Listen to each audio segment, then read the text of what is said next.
Hello बच्चों, आज हम लोग का दूसरा वीडियो है। और पिछले वीडियो में छोटू बता रहा था कि लाइट की थोड़ी दिक्कत हो रही है और भी रोशन भी बता रहा था कि लाइट की दिक्कत हो रही है। तो इसलिए हमने प्रयास किया कि इस बार आज आपको लाइट की दिक्कत ना हो, और अगर कोई और भी दिक्कत आ रही हो आपको तो वो बताइएगा, फिर उसको हम लोग धीरे धीरे ठीक करते जाएंगे ताकि हमारी वीडियो की क्वालिटी अच्छी होती जाए। तो हमें सबसे पहले प्रश्नावली 1.1 में पहला सवाल दिया गया है, यूक्लिड विभाजन एल्गोरिथम का प्रयोग करके हमें HCF ज्ञात करना है। और HCF ज्ञात करने के लिए हमें दो संख्याओं के 3 जोड़े दिए गए हैं। तो हमारा पहला सवाल है, सबसे पहले 135 और 225 का HCF ज्ञात करना है। तो 135 और 225 का HCF ज्ञात करने के लिए बाद में हम यूक्लिड विभाजन एल्गोरिथम लगाएंगे। सबसे पहले मैंने आपको बताया था कि नॉर्मल जैसे हम HCF बचपन से बनाते आए हैं वैसा बना लेंगे, फिर हम यूक्लिड विभाजन एल्गोरिथम लगा लेंगे। तो 135 से 225 में सबसे पहले हमें डिवाइड करना होगा।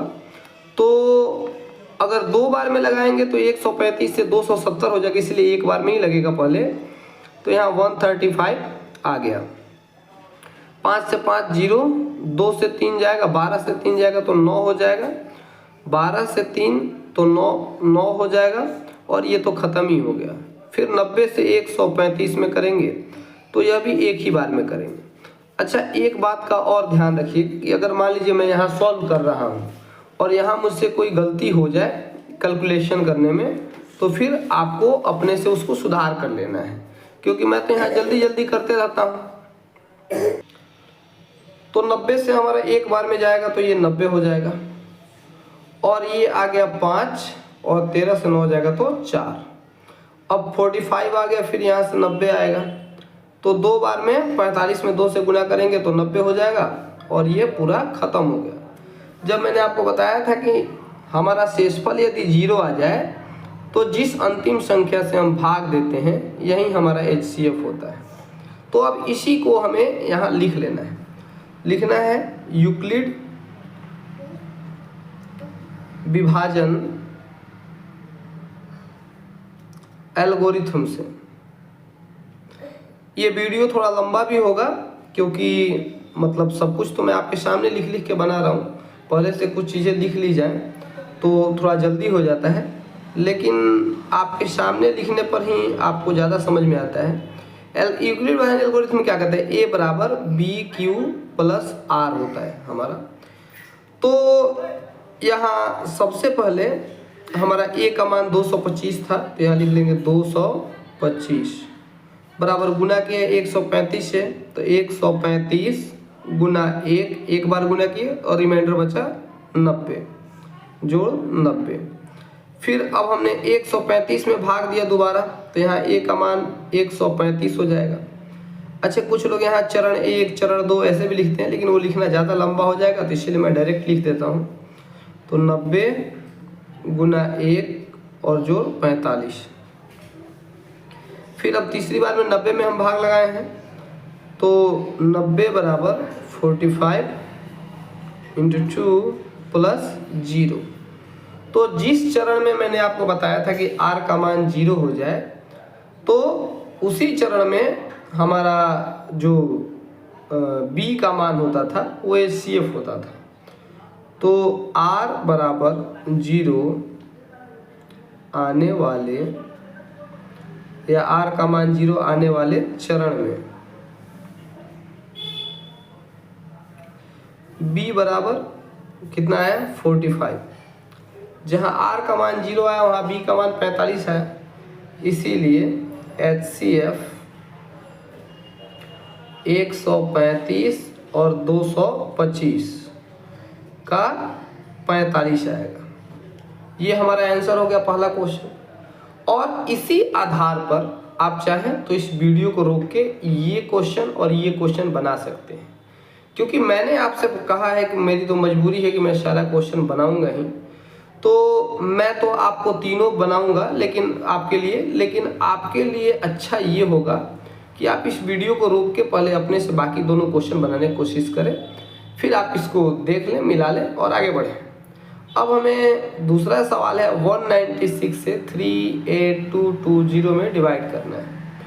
तो 196382220 196 से 382, तो ये 2 बार में तो ज़्यादा हो जाएगा, 400 से 8 कम होगा, इसीलिए एक बार में ही डिवाइड करेंगे।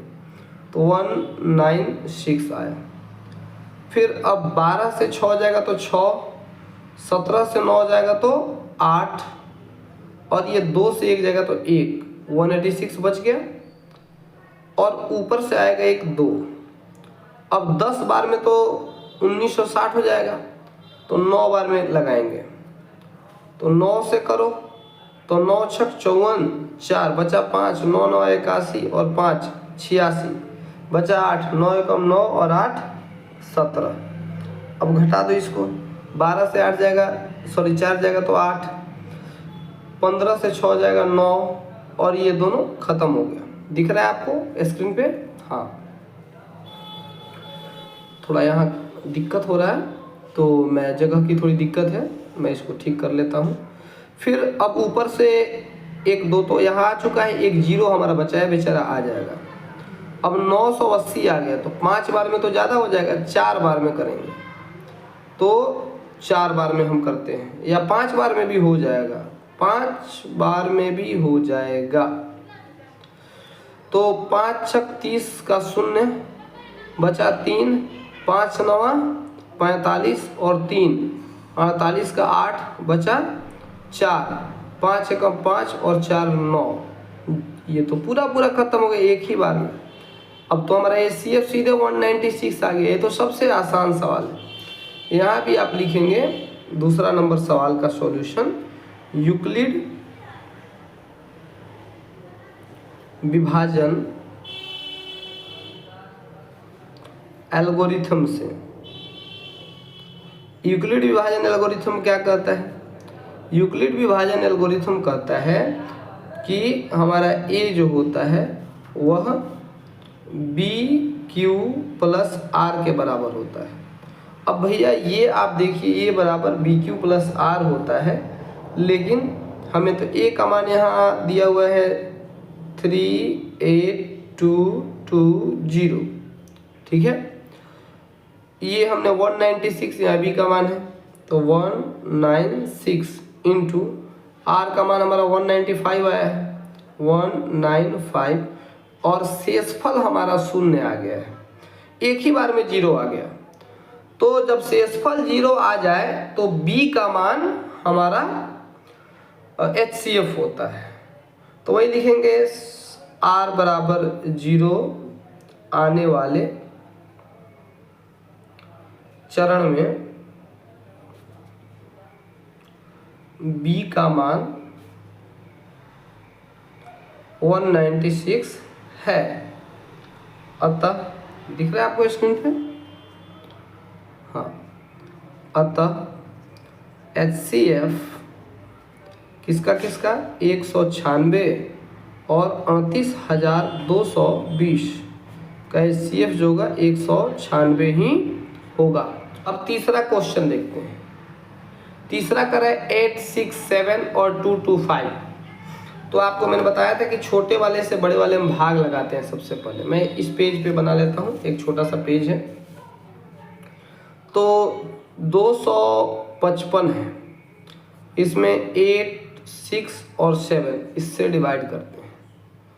तो 255 से हम 3 बार में लगाते हैं, तो 750 और 5 3 15, 3 5 15 का 5 1 3 5 15 1 16 1 3 2 6 और 1 7, ठीक है।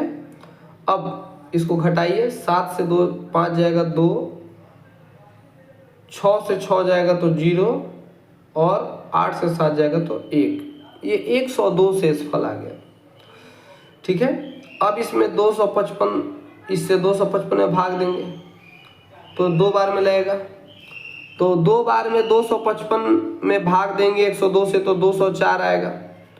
204 तो 5 में से 4 जाएगा तो 1 और ये 5, 2 से 2 खत्म।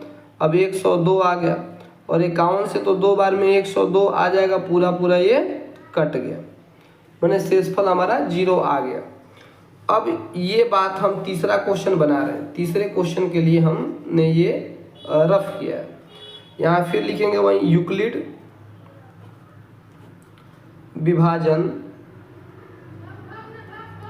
एल्गोरिथम्स, यूक्लिड विभाजन एल्गोरिथम से चूंकि क्या होता है a बराबर बी क्यू प्लस आर होता है, इसीलिए a का मान सबसे पहले 867 दिया हुआ है और b का मान हमने 255 से भाग दिया है गुना 3 प्लस r हमारा आया 102।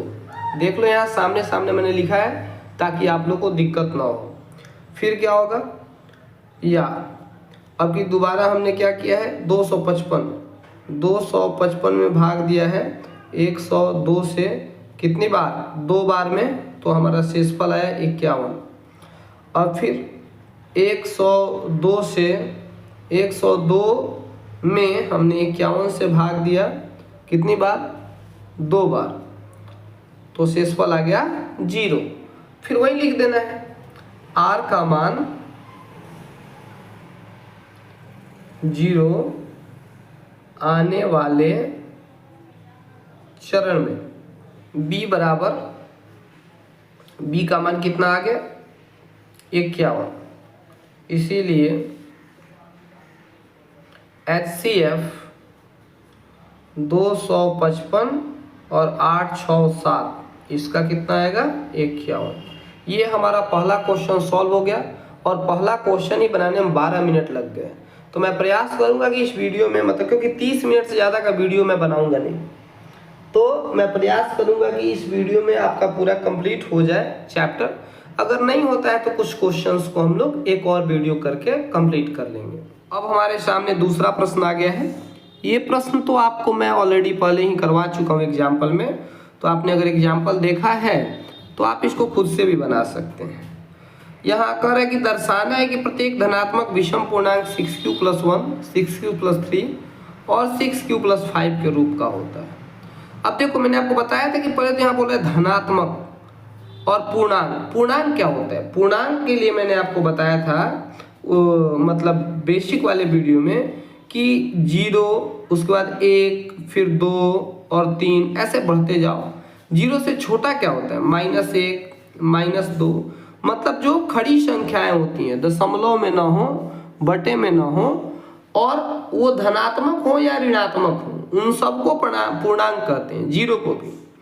तो ये बोल रहा है धनात्मक पूर्णांक, मतलब इसमें हमें 0 की बाद वाली संख्याएं लेनी है, 1 2 3 4 5।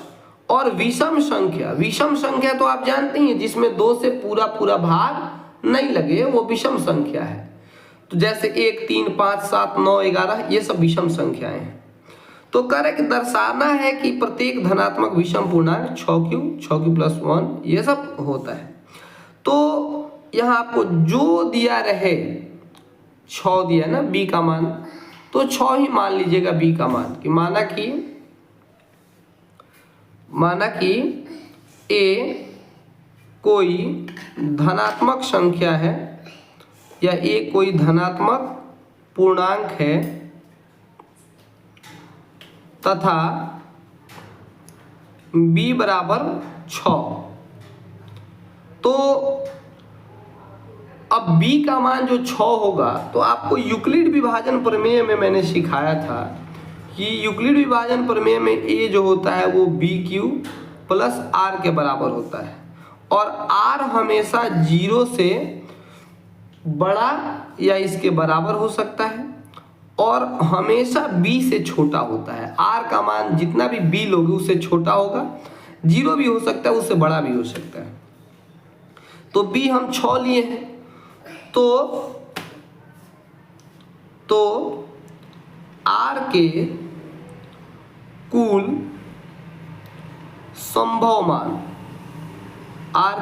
संभव मान क्या क्या हो जाएंगे, 0 1 2 3 4 5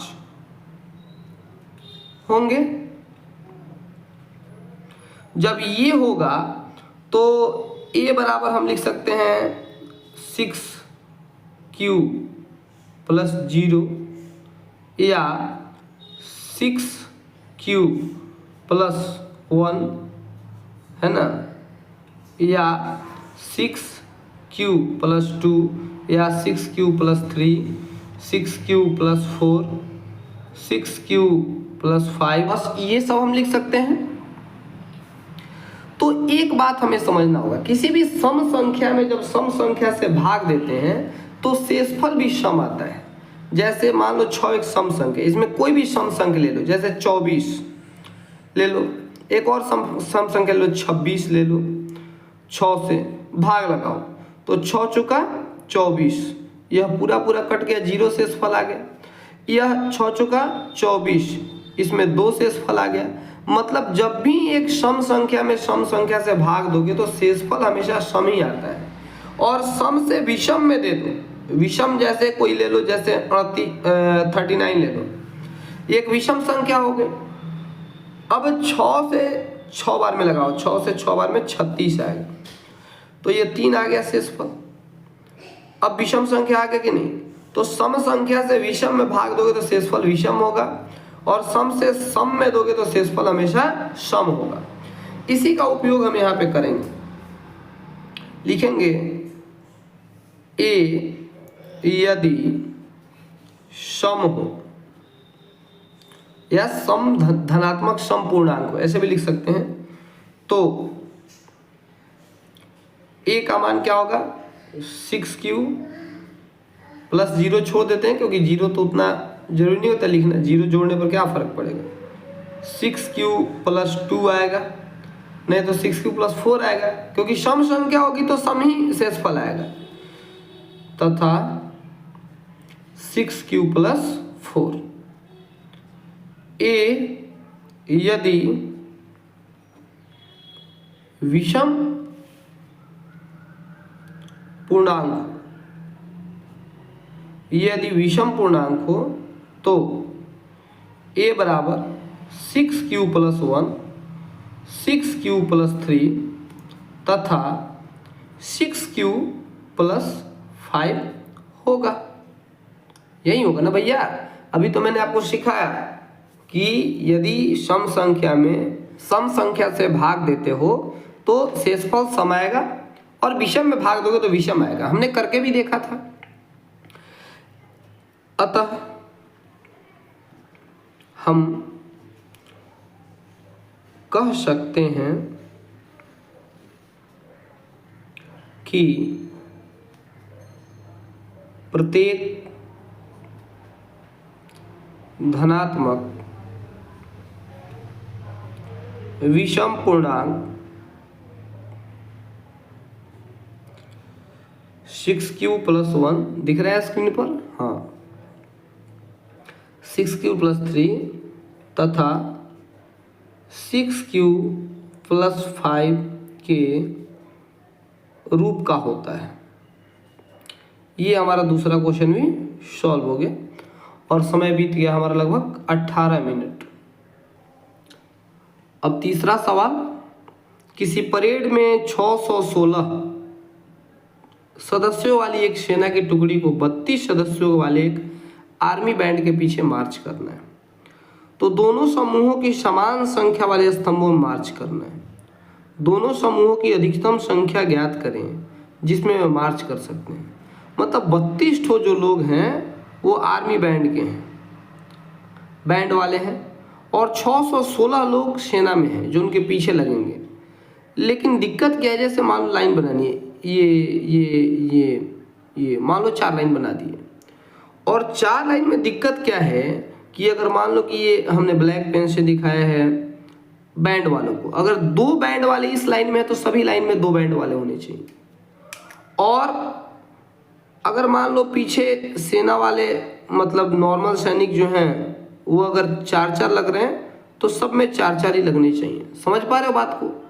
मतलब एक लाइन में बैंड वालों की जितनी संख्या है सभी में उतनी होनी चाहिए, सैनिकों की संख्या जितनी एक लाइन में उतनी ही सभी लाइनों में होनी चाहिए।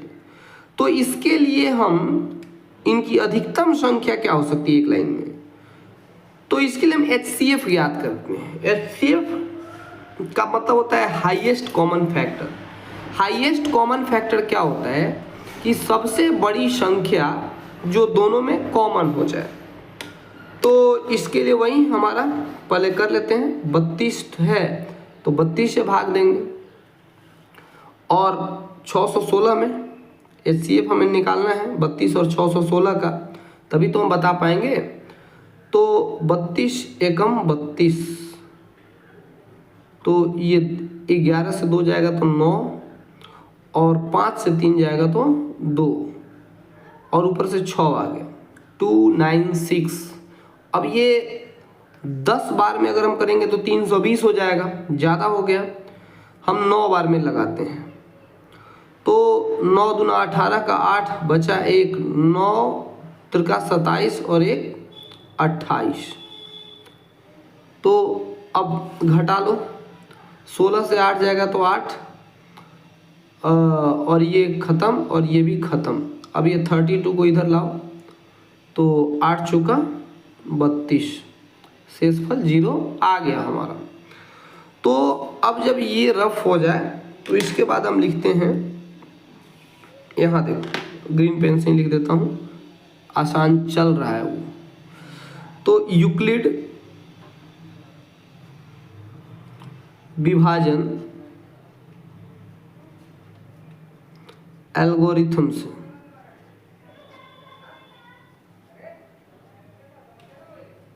यूक्लिड विभाजन एल्गोरिथम से क्या होगा, A बराबर BQ प्लस R, ये होता है। इसीलिए हमारा 616 जो होगा वह 32 गुना 19 और जोड़ 8। फिर अब दोबारा हम 32 को लेंगे तो 32 जो होगा वह 8 गुना 4 और जोड़ 0, तो R बराबर 0 आने पर B बराबर 8 है। तो इसीलिए HCF of 616 and 32 is equals to 8। Okay, अतः हमें HCF 8 आ गया। तो एक स्तंभ में नहीं, हाँ, अतः स्तंभों की संख्या, हमें स्तंभों की संख्या ज्ञात करनी है। स्तंभों की संख्या, अधिकतम संख्या 8 होगी, अतः स्तंभों की अधिकतम संख्या 8 होगी जिसमें वे मार्च कर सकते हैं, ये बात आप लिख लेंगे। फिर हमारा तीसरा क्वेश्चन सॉल्व हुआ। अब चौथे पे आते हैं। चौथा प्रश्न दिया हुआ है, यूक्लिड विभाजन एल्गोरिथम का प्रयोग करके दर्शाना है कि किसी धनात्मक पूर्णांक का वर्ग 3m और 3m + 1 के रूप का होता है। तो यहाँ पहले तो दे रहा था कि कोई धनात्मक पूर्णांक दिखाइए कि इस रूप का होता है, अभी बोला कि धनात्मक पूर्णांक का वर्ग करके हमें दिखाना है कि इस रूप का होता है। तो ये और भी आसान है। यहाँ 3 दिया तो मैंने आपको बताया था कि जो मैंने b का मान दिया वही मान लीजिएगा। तो माना कि a कोई धनात्मक पूर्णांक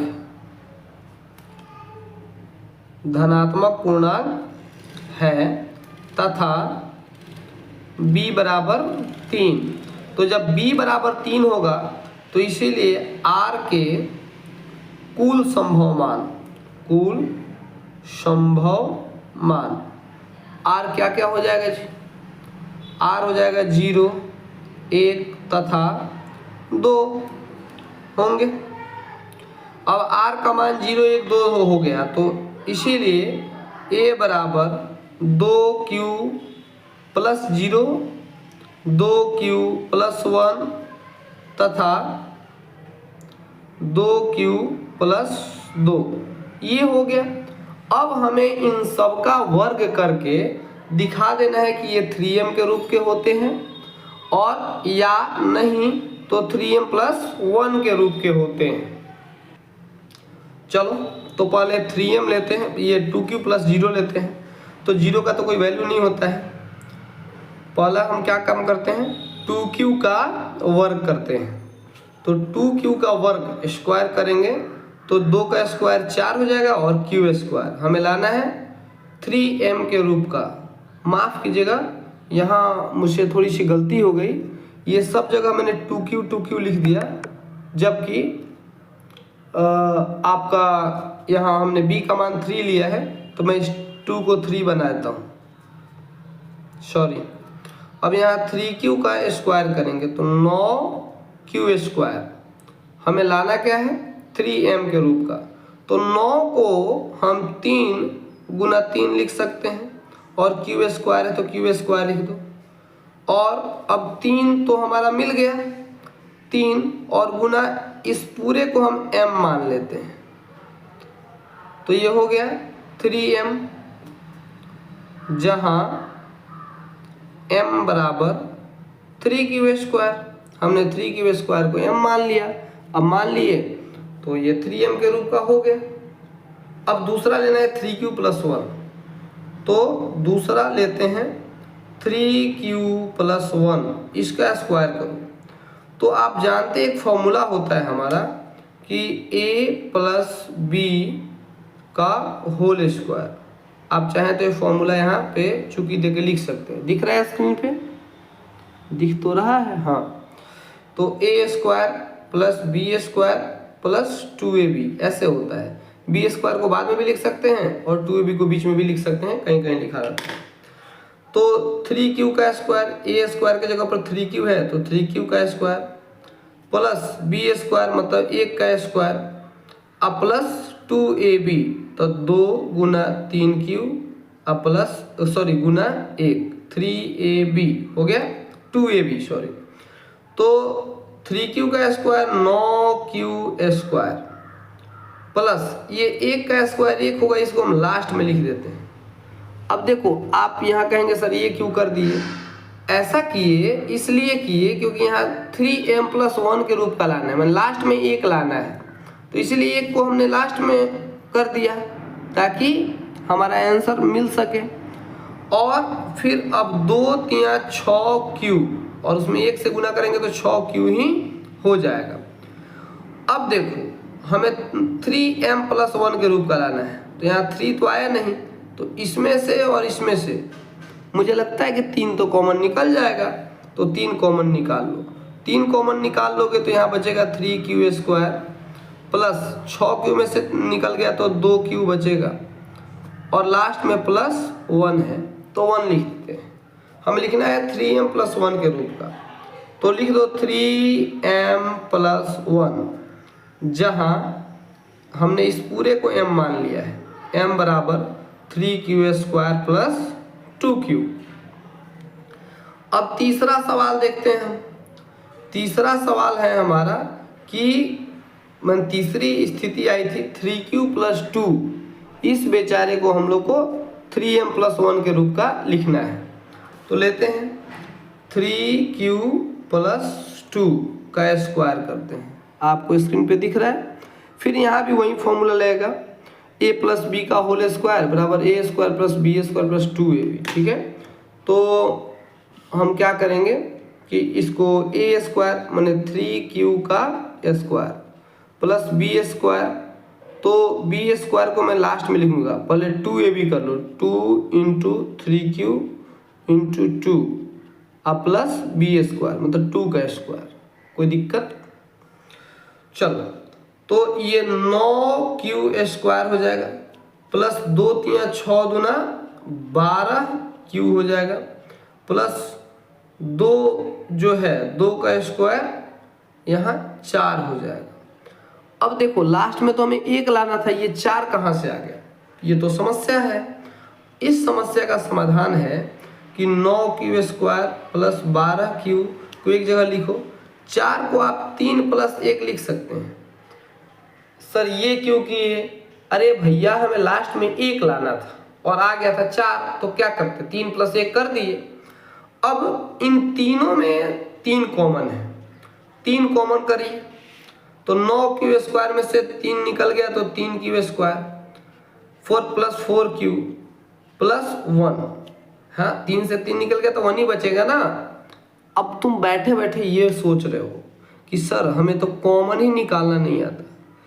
तो भैया ये तो समस्या है, 10वीं क्लास में चले गए हो और कॉमन निकालना नहीं आता, तो उसके लिए आपको मैं अलग से कुछ बता दूंगा, आप उसको कमेंट में लिखेंगे या मेरे व्हाट्सएप पर लिखेंगे, क्योंकि मेरा व्हाट्सएप नंबर भी तो मैं आप लोगों को पिछले वीडियो में दिया था, इस बार भी मैं लिख देता हूँ कि 90069947 और 88। ये आपको कोई भी दिक्कत हो पढ़ाई से रिलेटेड तो आप यहाँ व्हाट्सएप करके मुझसे पूछ सकते हैं। ज़्यादा फ़ोन नहीं करिएगा, फ़ोन करने पे दिक्कत होती है, बस आप इस पर व्हाट्सएप कर सकते हैं। अब अगर हम पूरे को m मान लें तो ये 3m+1 के रूप का हो गया। यहाँ लिख दो, जहाँ m बराबर 3q² + 4q + 1 ये है। इसके बाद एक लाइन आप अपने तरफ से लिख दीजिएगा, मैं छोड़ दे रहा हूँ। ये लिखिएगा कि इस प्रकार हम कह सकते हैं कि प्रत्येक धनात्मक विषम पूर्णांक का वर्ग या प्रत्येक धनात्मक पूर्णांक का वर्ग 3m या 3m+1 के रूप का होता है। ठीक है, तो अब 5वां प्रश्न। अब टाइम तो बीत ही चुका है, लेकिन अब फिर एक अंतिम प्रश्न है, तो इसको क्या ही छोड़ें।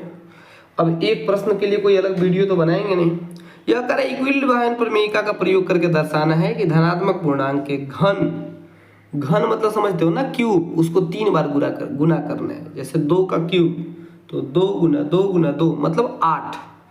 घन जो होता है वो 9m 9m+1 और 9m+8 के रूप का होता है। अभी के पहले मैं आपको बताता आया हूँ कि b का मान जो दिया है उतना ही मानना है, लेकिन अगर b का मान आप 9 मान लेते हैं तो r के मान आएंगे 0 1 2 3 4 5 6 7 और 8, जो बनाते बनाते उसका घन निकालते निकालते आपका बुढ़ापा आ जाएगा।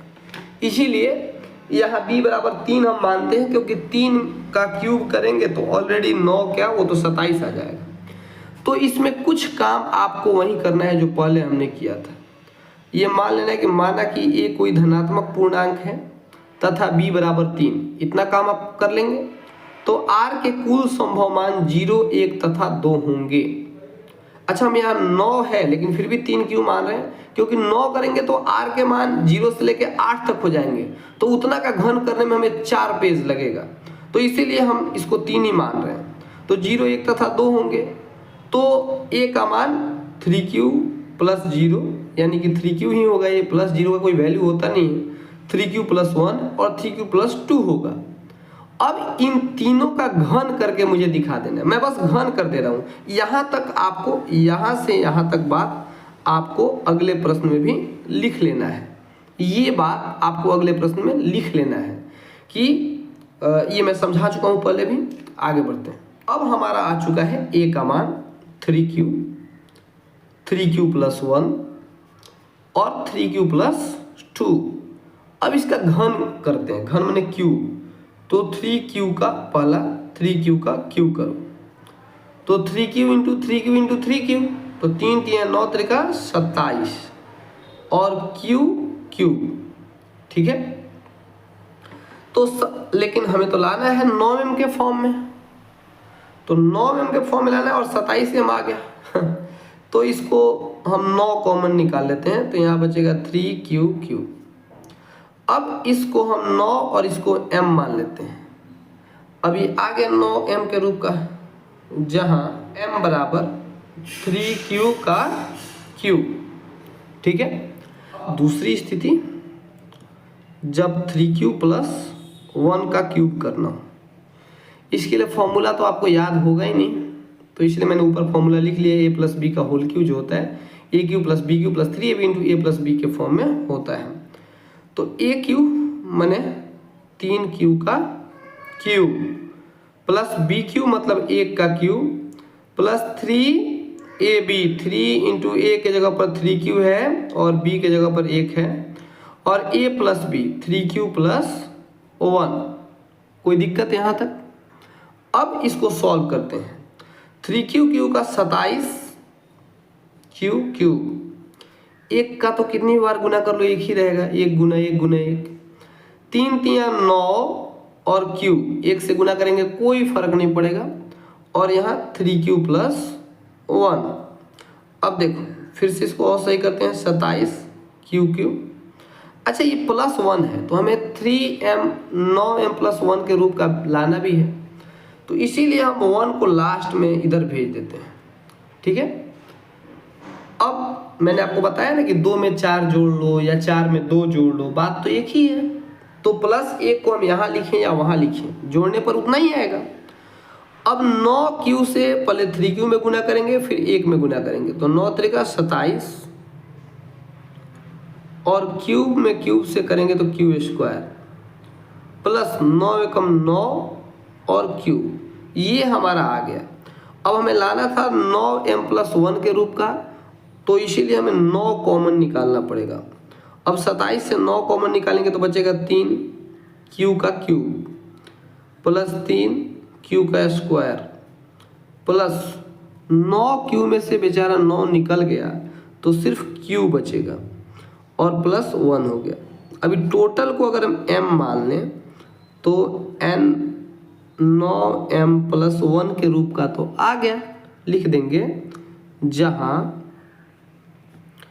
m बराबर 3q² नहीं sorry q³ plus 3q² plus q। ठीक है भैया, अब अगला और लास्ट की 3 नंबर की स्थिति को हमें 3q प्लस 2 के क्यूब को हमें करके दिखा देना है। अब एक बात बताओ, ये मैं छोड़ दूँ तो आप कर लेंगे, क्योंकि वीडियो ऑलरेडी 35 मिनट से ज़्यादा का जा चुका है। अच्छा रोने लगे, चलो मैं ही कर देता हूँ। तो 3q प्लस 2 का क्यूब करेंगे तो ये क्या होगा, ये भी वही 3q का क्यूब प्लस 2 का cube plus 3 into 3q into 1 formula पे रख लो। ठीक है, क्योंकि देर हो चुकी है, मैं जल्दी जल्दी इसको सॉल्व करता हूँ। 27 क्यू 2 का क्यू 8 हो जाएगा प्लस ये 9q हो जाएगा और ये 3q प्लस 1 में फिर से गुना करेंगे। अब बेचारे 27 क्यू को मैं यहीं पे लिख देता हूँ और 8 को ले चलता हूँ वहाँ दूर। ठीक है, अब ये 9 त्रिका 27 q² प्लस 9q और 8 को मैंने उधर लास्ट में भेज दिया। अब यहाँ देखो चालाकी, अब यहाँ हमें कुछ नहीं करना है, ये 9m+8 के रूप का लाना है। 8 हमारा ऑलरेडी लास्ट में चला गया है, तो हमें अब कुछ करना विशेष है नहीं, बस इसको सॉल्व कर देना है और उसको 9m+8 के रूप का लिख देना है। तो 9 कॉमन निकालो तो 3q का क्यूब प्लस 3q का स्क्वायर प्लस q और प्लस 8, इतने को हमने m मान लिया और ये हो गया 9m+8 का। यहाँ लिख दीजिएगा, जहाँ m बराबर आपने जो माना है वो लिख दीजिएगा और नीचे लिख दीजिएगा अतः प्रत्येक धनात्मक पूर्णांक का घन 9m+1 और 9m+8 के रूप का हो सकता है या होता है। ठीक है, ये प्रश्नावली खत्म हो गई। वीडियो थोड़ा लंबा हुआ लेकिन एक वीडियो में ही हमने कंप्लीट कर लिया। हम हर प्रश्नावली को 2 वीडियो में कंप्लीट करने की कोशिश करेंगे। पहले में उसका बेसिक्स और एग्जाम्पल और दूसरे वीडियो में हम उसका प्रश्नावली खत्म करेंगे ताकि आपको बनाने का भी टाइम मिल जाए और ज़्यादा लंबा 90 क्लास में हम लोग पूरे मैथ को खत्म कर पाए। Thank you.